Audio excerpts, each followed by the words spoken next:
Hello, phone తీసుకెళ్లి మీ సీటుకి. ఇంతకీ మీరెవరు సారు? నేను ఆయనకి తెలుసు. అర్జెంట్ అని చెప్పు. పేరు చెప్పకుండా ఫోన్ ఇస్తే మా సేటు కోపడతారు. ఏయ్, బాయ్ నుంచి ఫోన్ అని చెప్పు. ఎవరికి బాయి? మా సేటుకు బాయా, చెట్టు పెళ్ళానికి బాయా? నేను ఖల్లీదిని మాట్లాడుతున్నాను. ఇంతకే నువ్వేం చేస్తావు? నా గురించి తెలీదా నీకు? టీవీలో చూడలా? టీవీలోనా? ఏ సీరియల్లో వస్తా? మారుతుంగా సాలి. కేకరేకొచ్చా?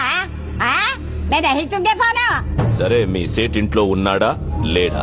ఇంట్లో లేడు, బయటకెళ్ళాడు. కార్ బయట ఉంది, నా మనిషి బయటే ఉన్నాడు. నోరు మూసుకొని సేటికి ఫోన్ ఇవ్వు.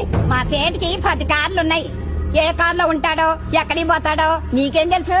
సరే, నంబర్ చెప్తాను, రాసుకొని సేట్ వచ్చాక ఇవ్వు. చెప్పు. 00 తెలుగులో చెప్పా.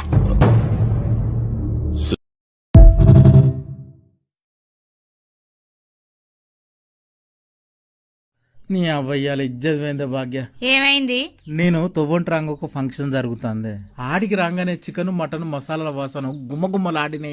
ఇక పానం అంతా కొట్టుకుని నిమ్మలంగా అండ్లకు వేయన్నే. అండ్లకు ఓడితోటి 2 తలుపులు ఉన్నాయి. ఒక తలుపు మీదను బంధుమిత్రులు అని రాసి ఉన్నది, మళ్ళీ తలుపు మీద స్నేహితులైతే ఈనంగా అని రాసి ఉన్నది. స్నేహితులు అనే తలుపు నుండి నేను లోపలికి వేయన్నే. అండ్లకు వేయనాక మళ్ళా 2 తలుపులు ఉన్నాయే. ఒక తలుపు మీద ఆడ అని రాసి ఉన్నది, మళ్ళీ ఒక తలుపు మీద మగ అని రాసి ఉన్నది. నేను మొగ అని రాసున్న తలుపు నుంచి లోపలికి వేయన్నే. అందులోకి వేయనాక మళ్ళా 2 తలుపులు ఉన్నాయే. ఒక తలుపు మీద బహుమతులు ఇచ్చేవారు అని రాసి ఉన్నది, మళ్ళీ తలుపు మీద బహుమతులు లేనివారు అని రాసి ఉన్నదే. ఇక నేను బహుమతి లేని తలుపుల నుంచి వెళ్ళి వచ్చిన లోపలికి. ఆ తొవ్వ కరెక్ట్ నడి రోడ్డు మీదకి ఉన్నదే. ఓర్ని అవ్వ తిరిగి తిరిగి మళ్ళా నడి రోడ్డు మీదకి వచ్చిందని అటు చూసిన్నే. అక్కడ కూడా ఒకటి రాసి ఉన్నది. ఏమని రాసున్నది? పిలువని డిన్నర్ కి వచ్చి బిర్యానీ తిందాం అనుకున్నావా, సప్లకి ఇంటికి పో అని రాసి ఉన్నదే.